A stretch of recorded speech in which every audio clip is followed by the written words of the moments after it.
Now, Senator Chuck Schumer is likely to become the next majority leader if the Democrats can take back the Senate come November 8th. Now, if Chuck Schumer becomes the majority leader, well, he's got some priorities. He's got some things that he'd like to do for the new Senate, some things he'd like to push through. Now, he actually talked to CNN last week about his priorities if he becomes the majority leader. Now, one of them is immigration. Well, what's the other? You better sit down for this because you're probably not going to like it. Now, he told CNBC's John Harwood that, quote, "We've got to get things done. The two things that pop to mind, because Schumer, Clinton, and Ryan have all said they support these, are immigration and some kind of international tax reform tied to a large infrastructure program." Uh-oh. You heard that, right? International tax reform. Now, look, when you hear the words tax reform, you know what they mean. And if you don't know, I'm going to tell you, that means we're going to cut corporate taxes. That's what tax reform means on Capitol Hill. You hear a politician say, we're going to do some major tax reform. That means cutting taxes for corporations. Here we go again, man.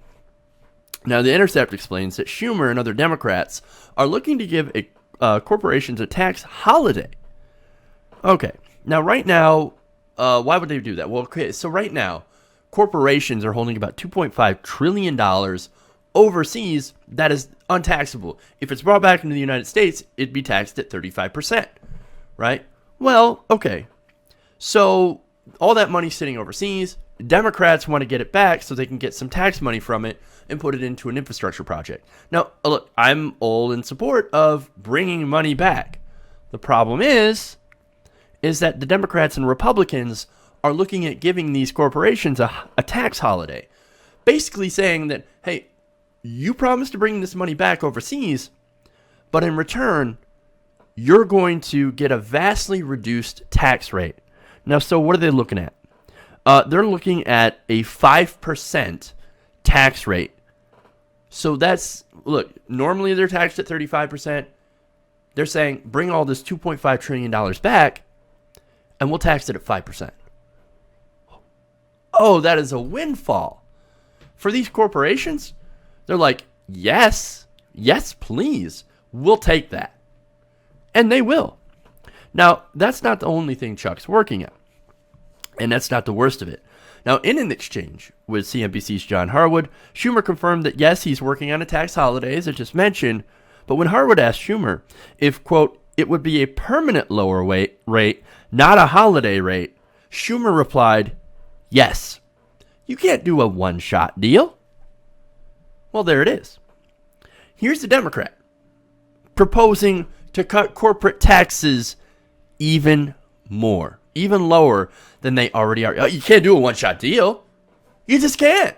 No, you got to give them that permanent lower tax rate for corporations. That's Jesus Christ, man. Look, why do we even have a Democratic Party at this point? I mean, look, if they're just going to sit there and agree with the Republicans that corporate taxes are too high and that we've got to give them a lower corporate tax rate. Despite the fact that, look, profits for corporations are incredibly high. Yet, of course, we have wages that have stagnated. That wealth did not trickle down. They got all the money. They're keeping all the money. Why do they need a tax cut? Why do they deserve a tax cut? It's not like they're creating jobs. Not any more than they would normally create. You know why? Because businesses don't create jobs for no reason. They create jobs based on demand. If there's a higher demand for a product, and they'll need more people to make that product, therefore they're going to create more jobs. If there's not as much demand because the population doesn't have as much money, well, what do you think you're going to get? You're not going to need as much jobs. That's why they're not creating jobs. Because you have a middle class that is stagnated, that is not buying stuff. You have poor people that can hardly afford the rent. Okay, there are people right now on minimum wage that cannot afford a one-bedroom apartment or a two-bedroom apartment. They'd have to work some crazy, ridiculous hours, 90, 125 hours a week in places like New York and California. Insane. And we're talking about giving corporations a tax holiday coupled with a ginormous corporate tax cut. No way. Look, here's the thing, right? You know, people are going to say, but Jeff, you don't understand. We got to cut these corporate taxes so we can create jobs. So I just explained that doesn't work. Now let's take a look at what happened when they did the last corporate tax holiday. In 2004, there was a massive tax holiday. Okay, we cut taxes down to 5% temporarily on $312 billion that was being kept overseas at that time. All right, so the legislation specified that the funds would be earmarked for activities like hiring workers or conducting research, and prohibited using the money for executive compensation or buying back stock. So what happened? Well, according to a 2011 report from the Democratic staff of the Senate Permanent Subcommittee on Investigations, they found that there is no evidence that the previous repatriation tax holiday put Americans to work, and substantial evidence that instead grew executive paychecks, propped up stock prices, and drew more money and jobs offshore. Now that's from the chairman, former chairman Carl Levin, senator from Michigan. Now, he continues, those who want a new corporate tax break claim it will help rebuild our economy, but the facts are lined up against them. So, facts, right? Well, let's take a look at the facts.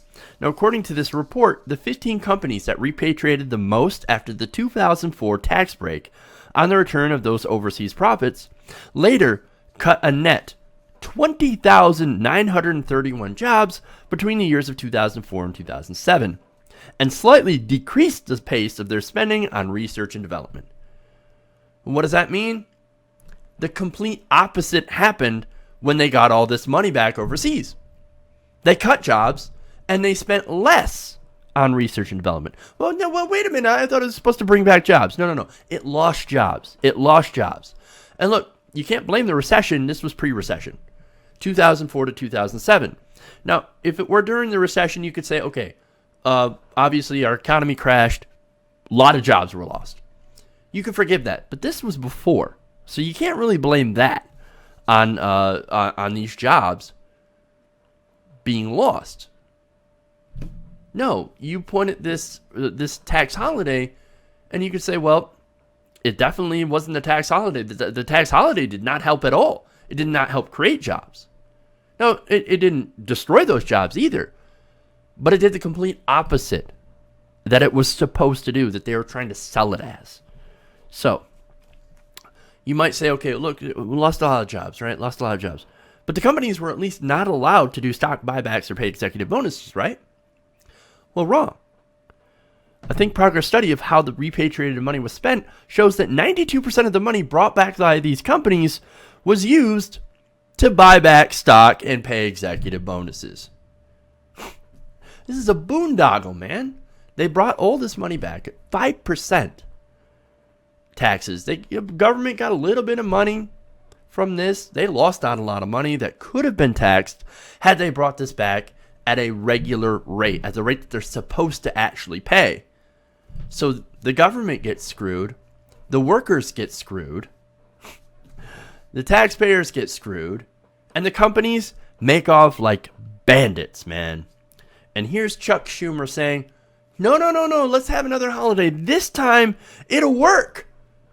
Well, you know why? Because we're going to use that money for infrastructure. See, the whole plan is, let's lure people in. Let's tell them we're going to use this money for infrastructure, which, look, I don't doubt that they're going to do. They're going to say, okay, we've got this infrastructure. We can do these projects, right? We get a little bit of money from taxation, of these offshore profits that we wouldn't have had before to fix our roads and bridges. However, these corporations get to keep the rest. And they expect us to buy it. While Chuck Schumer over here is saying, did I do good for you, corporate America? Did I do good? Are you happy? I got you almost all your money back. Give me the money. Give me those campaign contributions. That's what Chuck Schumer's all about. He's a corporate lapdog, man. Doing anything his money men tell him to do so that he can continue to get that those campaign contributions into his coffers, man, and money from those lobbyists. It's sick. It's a sick system. So what about Hillary Clinton? Now, she has not publicly supported repatriating money. However, during a private October 13th, 2014 speech to the Council of Insurance Agents and Brokers, Clinton told the audience that, quote, "A number of business leaders have been talking to my husband and me about an idea that would allow the repatriation of a couple $1 trillion that are out there. And you would get a lower rate, a really low rate," remember, she's talking to bankers, "if you were willing to invest a percentage in an infrastructure bank." So there she is trying to sell this idea. Well, no, Hillary Clinton, no, she's not going to do that. No, of course she's going to do that. She told the bankers that. You know, that whole public position and private position? That's why she doesn't have a public position. Because these emails will show, these speech transcripts will show that she's full of shit. That she is for this plan. And now you have somebody who's going to be the number one guy in the Senate, if the Democrats win the Senate back, saying, let's bring all that money back and give the corporations a free holiday. A nearly free holiday. This is sick, man. This is what we have. Here's what I'm in favor of. Actually, maybe pass some laws that force them to pay their taxes. How about we outlaw corporate inversions that allow them to do this, to reincorporate in other countries, so they can take advantage of better tax laws while doing all their business and having older holdings over in America? Why don't we put, stiff penalties on corporations that outsource their money? Something. My point is, we got to stop playing patty cakes with these grifters, right? With these people that make all this money off selling their product here and paying their workers crappier wages and sending their money overseas so that it doesn't have to be taxed. So that it doesn't go back into the system, so that it stays in their pockets until they pay off enough politicians to bring it back at a 5 to 10% rate, which originally I said at 5%. It's actually 10% that the plan is calling for. 5% was back in 2004, and we saw how badly that turned out. Look, man, you got to ask, why shouldn't they have to pay their taxes? What? Because of a loophole? Because they can, because of laws written by politicians that get campaign contributions from those same companies? No. Fuck that. I say fuck that. These are corporate Democrats that are willing to sell it to people for a few bucks. And this is why we've got to get the money out of politics. I know I keep coming back to that point, but that's really the only thing that's going to fix this corruption. You vote in somebody else, it's not going to matter. In a few years, one way or another, they're going to be gone. No, you've got to change the system. Electing some new people that are probably going to end up getting corrupted by this money, that's not going to fix the system. You have to get the corruption out. The thing that's corrupting everybody is the money. That's why you have to get the money out of politics.